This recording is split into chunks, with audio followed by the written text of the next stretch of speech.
Call the member for South Brisbane.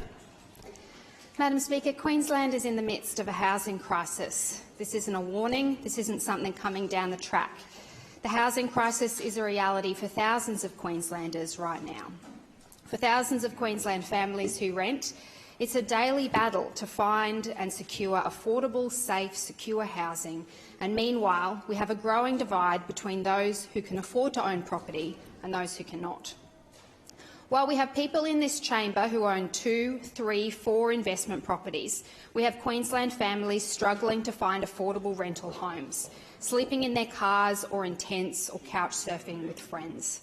While it's easier for investors to buy their 4th or 5th investment property, we have kids being pulled out of school because their lease hasn't been renewed and they've been priced out of their neighbourhoods. As Queensland has started to recover from COVID-19, we've seen our state's housing market increasingly squeezed as investors take advantage of low interest rates. We've heard hundreds of stories over the past few months from renting families on the struggling side of the wealth divide. A renter in Miller, a parent of young children who has had to move 7 times in 12 years, wrote, "The shortages are real, the wealth divide is growing exponentially, and the fact is housing is the absolute foundation for everything." The minister acknowledged that more Queenslanders are renting and renting for longer, and we need modern laws.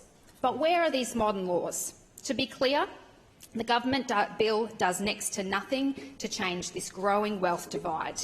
It does nothing to address the unequal power relation between lessors and tenants.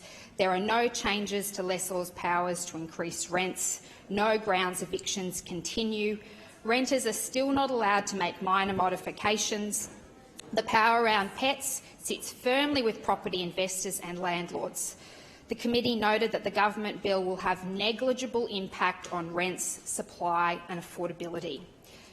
Now, yesterday I gave the government the opportunity to properly debate the measures that Queensland really needs, to debate this bill and my private member's bill in cognate. But that was refused, and it's clear the government lacks the courage to take on their real estate lobby mates. And off the back of this performance, why should Queensland renters believe that Stage 2 will include anything of substance? In choosing to do nothing about affordability or security of tenure, Labor concedes to the power of the real estate lobby, concedes to an industry that cares little for 1.8 million Queensland renters, and the member for Everton basically confirmed that this morning. The government concedes that they are completely disconnected from the lives of these 1.8 million Queenslanders, and they concede that the profits of the property investors among their own ranks are more important than the thousands of Queensland families doing it tough.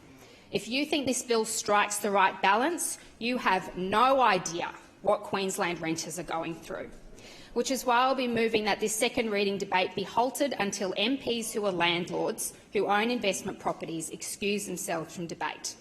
That's 1 in 3 members in this chamber. It's unacceptable to have MPs who directly benefit from skyrocketing rents and lax eviction laws to be allowed to take part in this debate or to vote on this bill.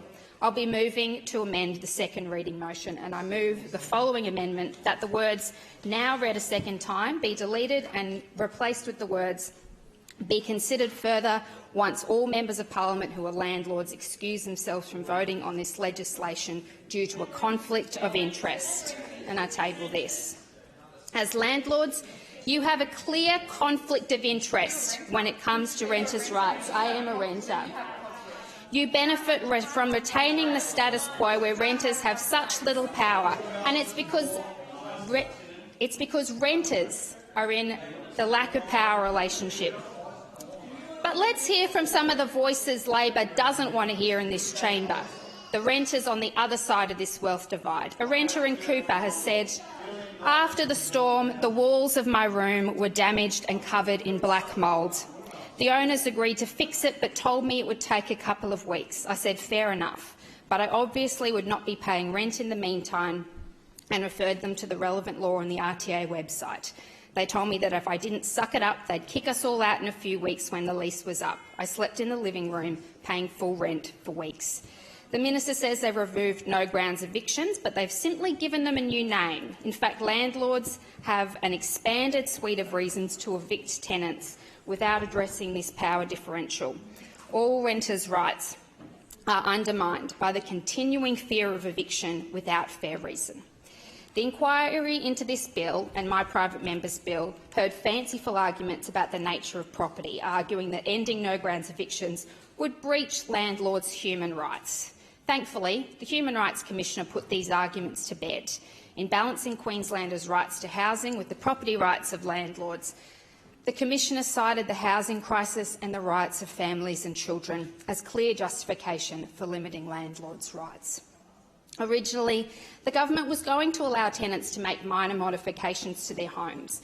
This would help parents of young children to install baby gates, elderly people could install safety aids, people with disability could install vital fixtures like grab rails, allowing them to live independently, and survivors of family violence could install safety equipment. A young mum living in Algesta with a baby son told us how, as he becomes more active, she's wary of seeking her landlord's permission to put in furniture anchors. She can't enforce the rights she has because of the terrible consequences of being evicted. She asks, when will people have to stop worrying about being evicted from somewhere for simply wanting to be able to feel at home in a house?